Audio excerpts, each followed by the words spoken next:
Good morning. I am leaving the parking lot behind me and starting my backpacking trip. In the next set of videos, I'm going to take you along a backpacking trip in the remote south central portion of Yellowstone National Park.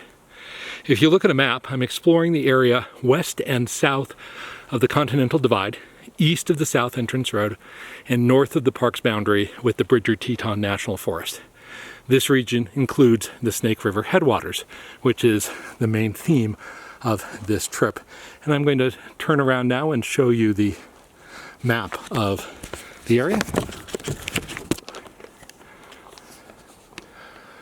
Backpacking means that I'll be carrying my tent, my sleeping bag, food, and all supplies on my back. You saw the top of my backpack sticking over the top of my head when I started the video. That will get smaller as the trip goes on because I'll be eating food.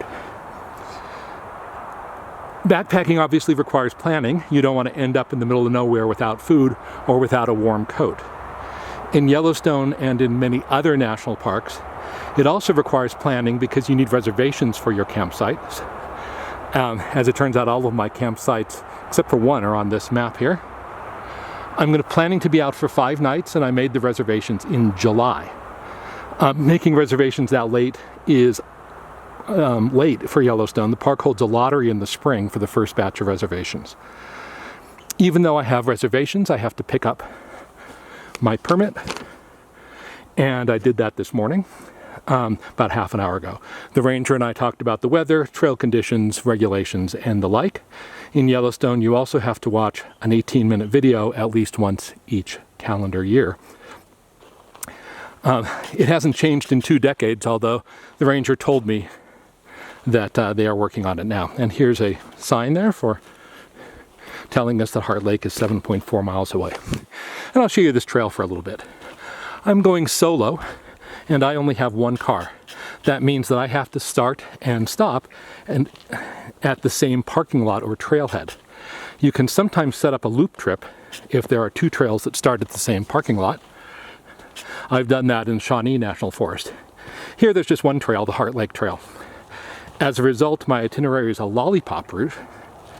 It's a loop with on a stick. The stick is actually at the north, and so the lollipop is hanging below.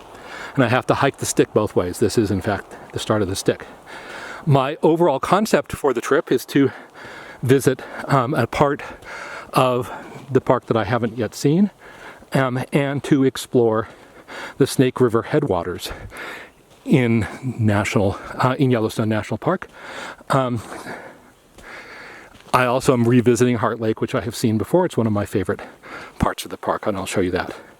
I'm backpacking in September, and I expect a mix of days in the 50s and maybe the 60s, nights around freezing, with a mix of weather, clear, scattered clouds, mostly cloudy, and some rain. Snow is a possibility, but looks very unlikely. I'm lucky I got warmer than expected weather. I have thought about what to do if I need to bail. And for most of my trip, I have a bail that will involve only a 1-day trip out. The trailhead sign that we saw at the beginning has a map, which you saw, park regulations and other information. If I had been here 10 days ago, it would have had a sign saying, caution, bear frequenting area. And I happened to know what was going on there. There was a grizzly sow with 2 cubs who were enjoying the berry patches at Heart Lake. They have now eaten all the berries at the berry patches, and they have moved on. We don't know where, but I'm guessing they moved south onto Bridger-Teton National Forest. So, this is how far we just walked back to the trailhead, and I'm going to start my trip to Heart Lake and the Snake River Headwaters of Yellowstone National Park.